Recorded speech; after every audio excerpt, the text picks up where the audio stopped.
Welcome back to Valor Included. I just woke up, so excuse me for looking terrible. But I felt it was important that I come on here and make this video. I know I haven't posted in a really, really long time.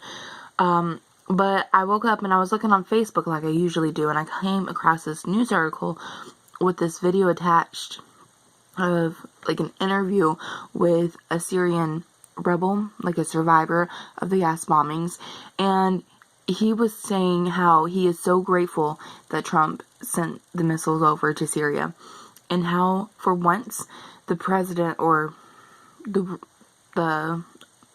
government is finally being punished, finally having consequences for these acts against humanity.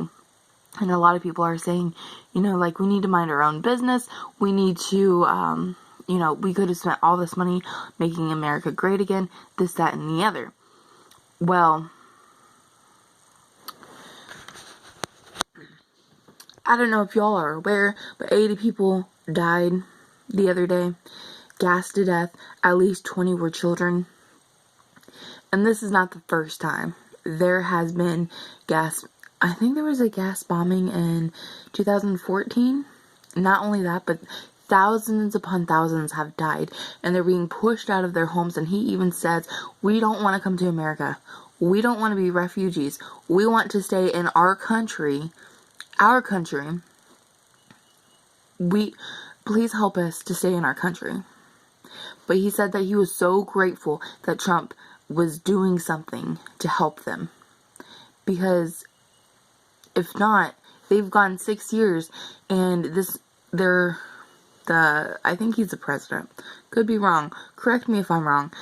But it's been 6 years, and they haven't had any support like this, any help as powerful as this. There has been no consequences to this man for his crimes against humanity. And when it comes down to it, that's what it is. If he has no problem bombing innocent children, like, come on. Like, people in America, if they abuse their kid, even if they just spank them, like, they're thrown in jail. And then you're going to tell me that we should look away and just ignore this evil, evil man who has bombed and gassed these poor people to death? 20 innocent children.